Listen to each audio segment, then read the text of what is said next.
Bonsoir, nous sommes le mercredi 25 mai. Merci de nous retrouver pour cette nouvelle édition du 7-8 Le Journal. Tout de suite, les titres de cette édition.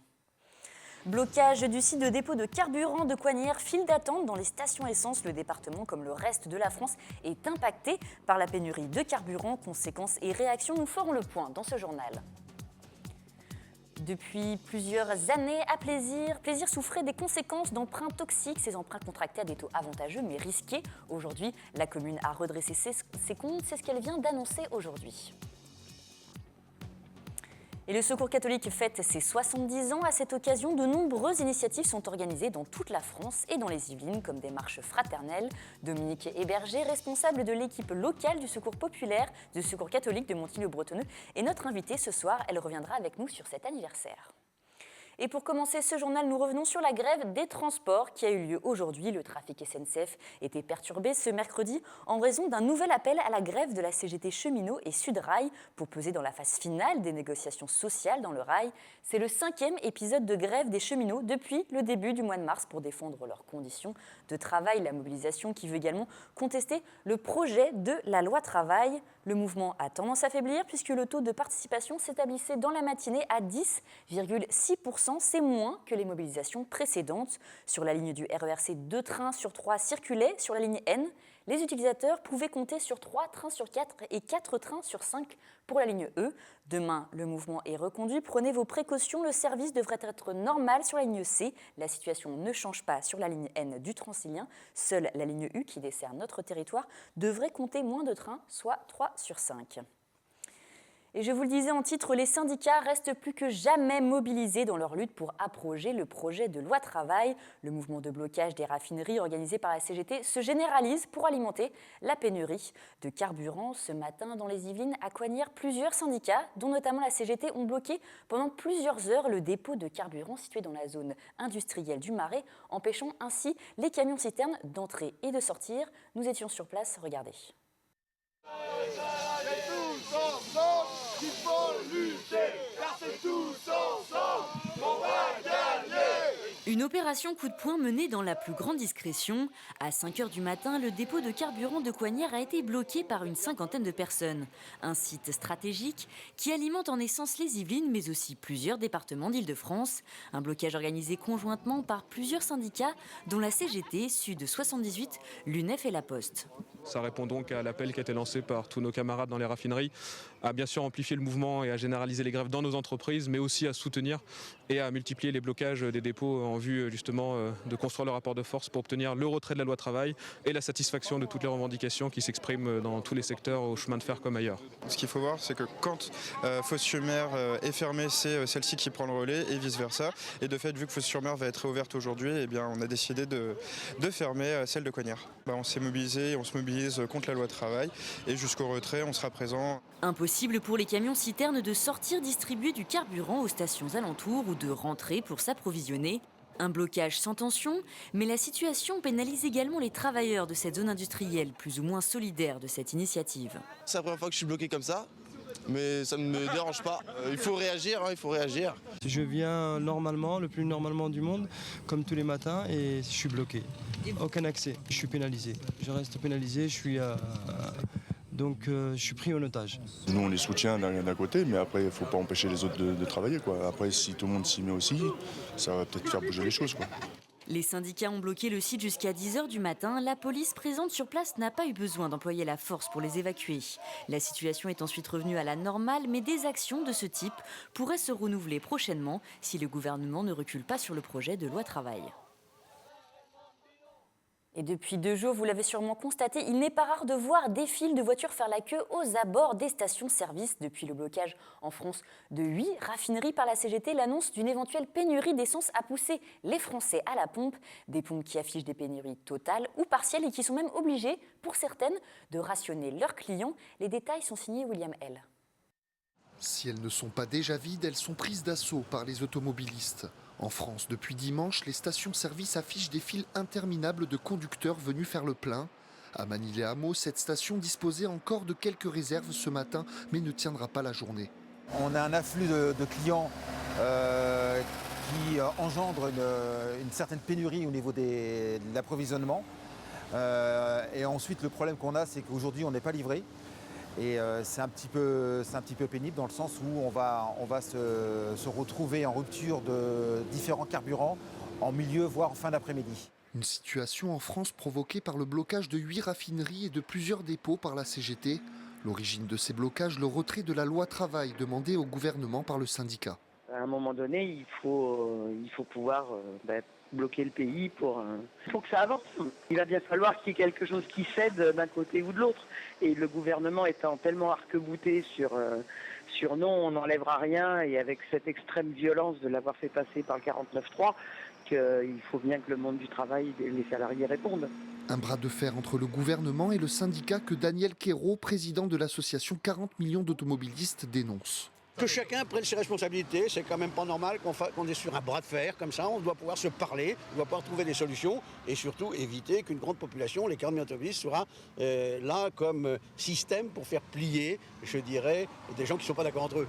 Une situation qui a créé un vent de panique chez les conducteurs. Aller faire le plein par peur de manquer est le meilleur moyen de contribuer à la pénurie.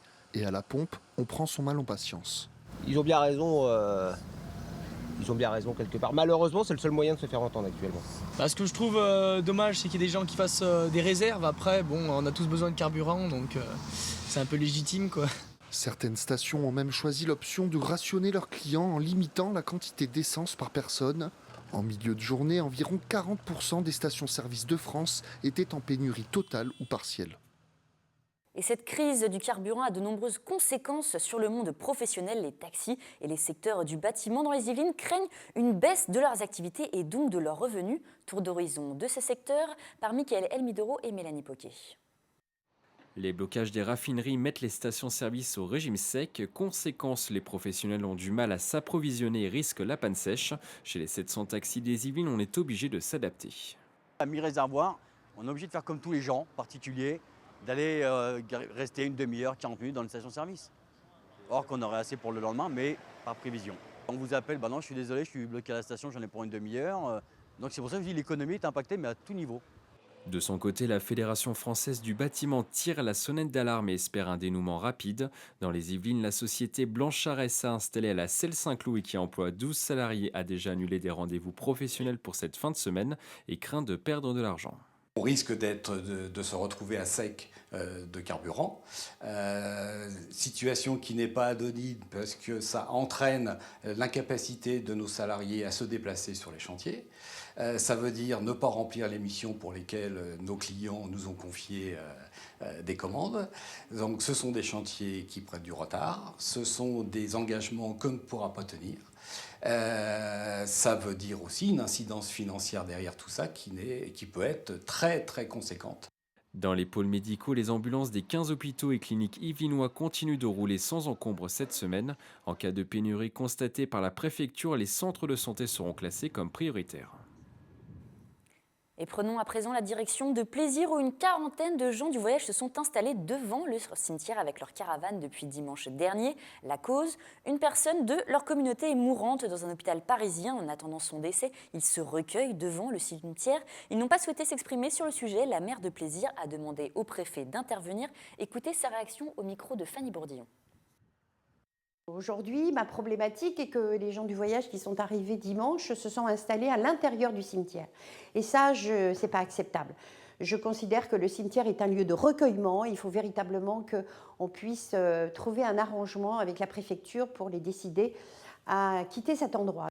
Et dans le cadre de la quinzaine de la sécurité routière, un vaste contrôle routier s'est déroulé en fin de semaine dernière à Versailles. 20 policiers du service d'ordre public et de sécurité routière étaient mobilisés pour lutter contre la conduite sous stupéfiants. 55 véhicules ont été contrôlés et 3 délits ont été relevés. Dans le même temps, ont lieu 610 contrôles à sanctions automatisées. 154 infractions à la vitesse ont été relevées en tout.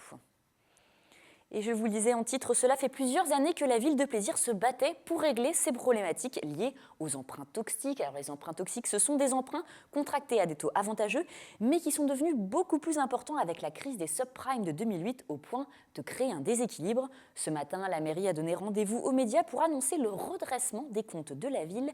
Les détails sont signés Camille Lambert et Fanny Bourdillon. Plusieurs années de bataille pour rééquilibrer ses comptes. Mercredi 25 mai, la mairie de Plaisir a fait une annonce officielle concernant la situation de ses emprunts toxiques. Des emprunts contractés en 2008 auprès de l'institution bancaire Dexia, qui devait initialement servir à rallonger la durée de dette de la ville. Nous avons donc renégocié la totalité des emprunts avec Dexia, qui nous a proposé de nouvelles formulations basées sur des taux dits variables, structurés. Et c'est à cette occasion en fait que nous sommes rentrés dans un système que nous connaissions mal et sur lequel Dexia ne nous a pas tout dit. À la suite de la crise des subprimes de 2008, les taux de ces emprunts se sont envolés, allant de 7 à 20 voire 25%. Patrick Ginter parle d'informations occultées à l'époque volontairement par Dexia, un manque de transparence et de communication qui a amené la mairie de Plaisir à solliciter l'aide de l'État. Aujourd'hui, on se retrouve avec un accompagnement de l'État qui effectivement correspond véritablement à quelque chose d'important et qui nous permet de sortir des emprunts toxiques. J'aimerais aujourd'hui que la démarche de l'État aille plus loin et qu'elle puisse attaquer tous ces marchés et toutes ces banques qui ont véritablement impacté nos collectivités. Montant de la dette de la ville de Plaisir, 53 millions d'euros. Il lui reste aujourd'hui 4 emprunts à rembourser pour un total de 38 millions d'euros. Les taux sont fixés jusqu'en 2040. La politique financière de la ville vise un désendettement d'1,5 million par an. Et cette année, le Secours catholique fête ses 70 ans. À cette occasion, différentes initiatives sont organisées dans toute la France et aussi dans les Yvelines, notamment des marches fraternelles. Pour nous en parler, ce soir, nous recevons Dominique Héberger. Bonsoir à vous. Bonsoir. Merci d'avoir accepté notre invitation. Vous êtes responsable de l'équipe locale du Secours catholique de Montigny-le-Bretonneux. Alors, plusieurs initiatives vont et ont été organisées. D'ailleurs, dès aujourd'hui, vous y avez participé. C'était au local du Secours catholique à Guyancourt. Comment ça s'est passé ? Oui, tout s'est très bien passé. Enfin, ça se passe d'ailleurs encore maintenant. Les équipes de Montigny, Voisins et Guyancourt se sont réunies pour fêter ça avec les personnes que nous accueillons en difficulté, les bénévoles, avec les partenaires sociaux. Les élus sont venus aussi. Les paroissiens. Enfin, il y a vraiment une grande fête fraternelle où on ne sait pas finalement qui aide qui. Il y a beaucoup d'amitié, de fraternité. Alors, dans le cadre de cet anniversaire, il y a des marches fraternelles qui sont organisées. Alors, qu'est-ce qu'on sont une marche fraternelle ? Oui, un petit peu partout, d'ailleurs dans toute la France, mais plus particulièrement dans les Yvelines. Il y en a eu aussi à Guyancourt. Il y en aura samedi une grande qui est sur Paris où tout le monde se réunira. Et en fait, tous les partenaires, je dis qu'ils soient accueillis, qu'ils soient bénévoles, marchent ensemble dans l'amitié vers ce lieu où nous allons faire la fête. Alors, il y a également le vendredi, donc 27 mai après-midi, une de ces marches fraternelles. Il ira à la rencontre des élus locaux de 5 communes des Yvelines, donc Guyancourt. Il y aura un échange donc, avec Hervé de Swish, président du Secours catholique en Yvelines, oui. Et avec les personnes qui peuvent venir. Oui, pour les remercier de leur soutien, de leur implication dans le problème du logement. Donc c'est récompenser un petit peu les bons élèves.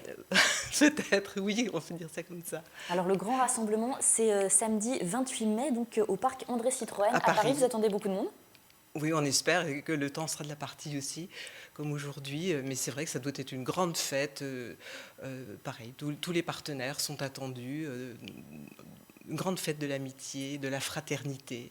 Alors jusqu'au mois de juin, donc différentes initiatives sont organisées. Vous êtes responsable de l'équipe de la locale de Montigny-le-Bretonneux, où il y a à peu près une cinquantaine de bénévoles. Oui. Et il y a environ 150 bénévoles, surtout Saint-Quentin en Yvelines. Comment vous avez vu la situation évoluer au fil des années pour le Secours catholique ? C'est-à-dire que, je dirais au siècle dernier, il y a 30 ans, on était peut-être davantage dans une démarche de charité. Et vraiment, le Secours catholique a beaucoup évolué depuis. Et on est beaucoup plus dans le faire avec, aider les personnes en difficulté, être partenaire avec eux. Les bénévoles reçoivent autant qu'ils donnent et on aide les personnes, on les accompagne pour qu'elles s'en sortent. On n'essaie pas de trouver des solutions pour elles, on les aide à les trouver elles-mêmes.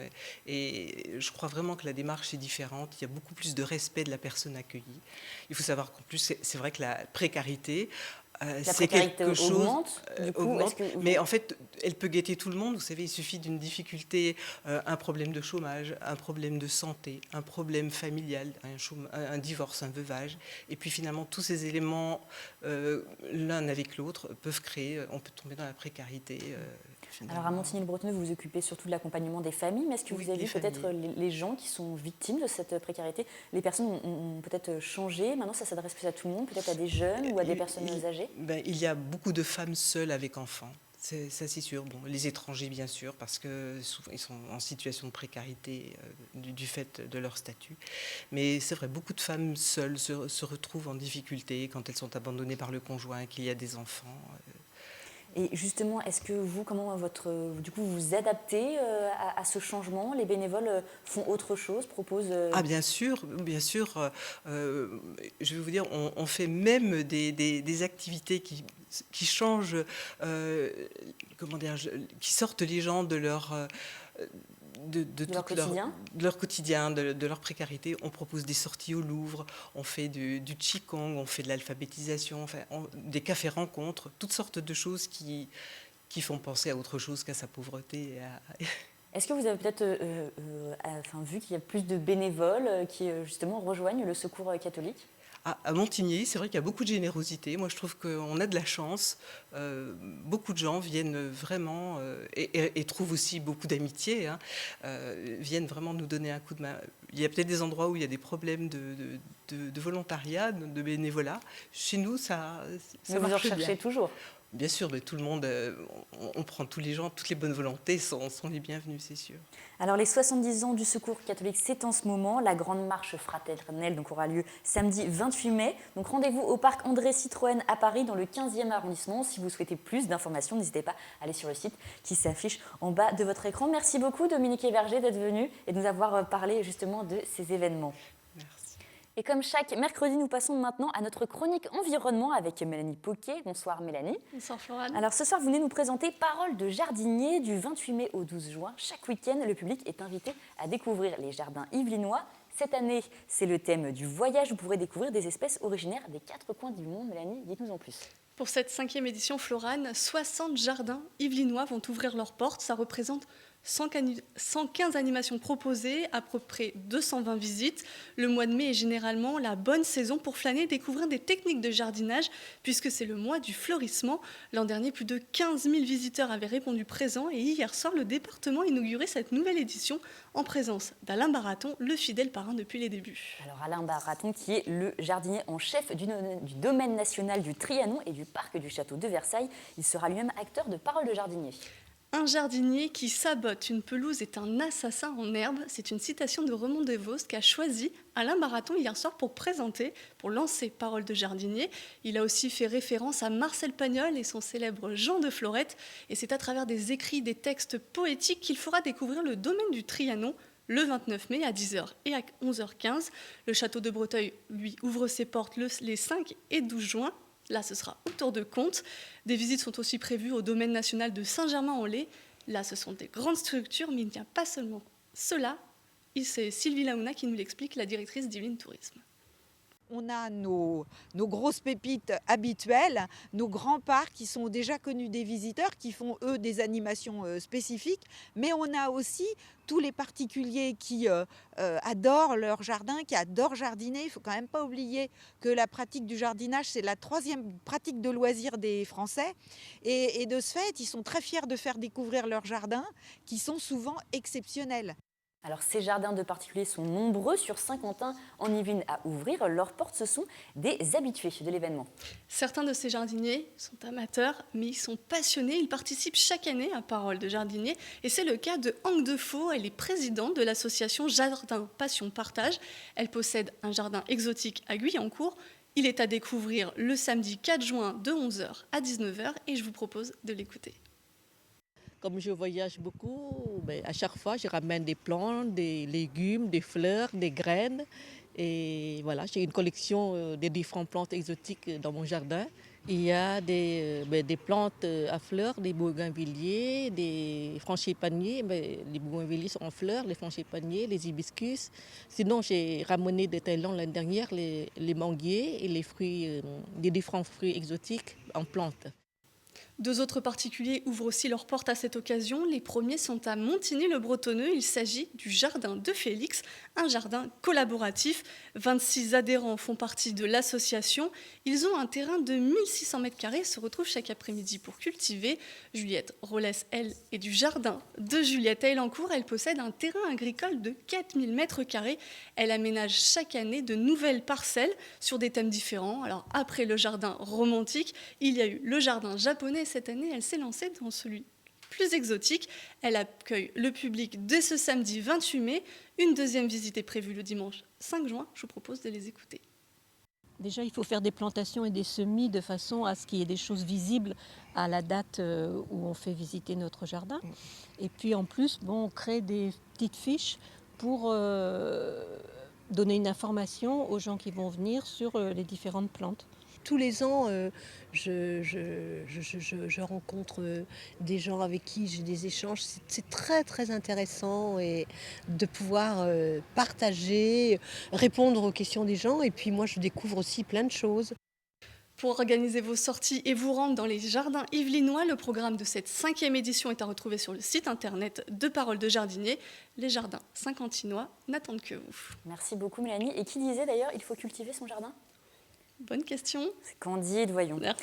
Et voici maintenant le 3e épisode de notre série sur le CNC que nous vous proposons cette semaine. En plus de sa fonction d'archivage et de restauration, les archives françaises du film ont également pour mission de valoriser les collections conservées. L'objectif est de faire connaître ces collections et de les rendre accessibles au public et notamment aux professionnels. Et parfois, ces collections ne sont pas seulement des films ou des affiches, mais aussi des outils extrêmement rares comme cet écran d'épingle. C'est William L. et Guillaume Lesquer qui vous en parlent. Regardez. Pellicules, affiches ou photographies, tous ces objets conservés aux archives françaises du film sont issus d'une même famille. Au CNC, ces produits forment des collections. Jean-Baptiste travaille au service de valorisation des collections. Sa mission, les rassembler et les lister pour les rendre disponibles aux professionnels. On peut avoir pour un même film, par exemple, le négatif déposé par un laboratoire, une copie déposée par la famille du réalisateur ou le réalisateur lui-même, et puis quelques éléments de travail. Et puis on peut aussi avoir d'autres copies dans d'autres versions déposées par un collectionneur. Donc beaucoup d'entités comme ça différentes qui en fait constituent donc un ensemble de films et de collections qui se recoupent les unes des autres. Fonctionnant comme une bibliothèque, il est impossible de tout conserver. Le service fonctionne donc sur des choix exhaustifs. Dans le choix aussi de notre collecte, de l'enrichissement que l'on peut faire, et donc qui est une démarche là vraiment volontaire de notre part, on essaie de prendre des choses très significatives et représentatives donc de la production française. Des archives qui proviennent de dons de laboratoires ou d'ayants droit, mais le CNC achète aussi des collections qui ne sont pas seulement sur pellicule. Nichée dans une des salles du site de Bois d'Arcy se trouve l'une des dernières acquisitions du CNC. Voici l'écran d'épingle, un appareil inventé par Alexandre Alexeyev et Claire Parker dans les années 30. Acheté en 2012 par le CNC, c'est l'un des 2 seuls exemplaires au monde qui fonctionne encore. Le principe est toujours le même depuis son invention dans les années 30, à savoir un écran, une surface percée de trous en quinconce dans lequel, dans chaque trou, il y a une épingle qui coulisse. Et donc, ce n'est pas comme dans les fameux jouets que l'on peut avoir dans le commerce, le volume que l'on produit sur chaque épingle qui va former l'image. Là, c'est l'ombre portée de chaque épingle qui va former en fait au final une image. Comme l'ancêtre du pixel, cet outil permet la création de films d'animation, un travail minutieux et chronophage car ici on travaille image par image, chacune d'entre elles se formant grâce à l'éclairage rasant à 60 degrés la surface pourvue de 270 000 épingles. L'utilisation d'outils particuliers est nécessaire pour travailler sur cette surface. Le plus important, c'est de manipuler donc, ces épingles-là avec des outils principalement en verre. Il faut faire attention avec quel type de verre. Cette ampoule, elle est assez épaisse, donc ça va, elle ne risque pas de se casser. Ça peut être aussi des outils en plastique, pour peu que le plastique ne laisse pas de dépôt sur la surface des épingles, sinon l'écran donc se salit. Et donc ça peut être aussi des objets aussi incongrus que ce petit jouet là pour animaux, qui en fait si on repousse un peu sur la surface, on va créer donc une texture. Comme toutes les collections, l'appareil est disponible aux professionnels. L'année dernière, le CNC a mis l'écran d'épingle à disposition de plusieurs réalisateurs pour un travail sur le cinéma d'animation, un outil qui est donc à redécouvrir pour un résultat au cachet unique. Et enfin, pour terminer, un mot de théâtre. Lundi soir, la 28e cérémonie des Molières a récompensé un Yvelinois que nous connaissons bien, Éric Bouvron. Sa pièce Les Cavaliers, adaptée d'après le roman de Joseph Kessel, mis en scène par Éric Bouvron lui-même et Anne Bourgeois, a reçu le Molière de la meilleure pièce. Éric Bouvron a créé en 2007 avec la ville de Rocancourt l'association Rire 78. Elle promeut des spectacles et des artistes de l'humour dans le département des Yvelines et limitrophes. Elle met également en place l'opération Rire pour guérir, dont les spectacles sont présentés dans les hôpitaux du département. Toutes nos félicitations à lui. C'est à présent la fin de cette édition. Je vous remercie de nous avoir suivis. Restez avec nous tout de suite. Vous avez rendez-vous avec Sephora Namani pour un nouveau numéro de Kiosque, votre magazine culturel sur Saint-Quentin en Yvelines. Quant à moi, je vous retrouve demain pour une nouvelle édition du JT. Je vous souhaite donc une excellente soirée.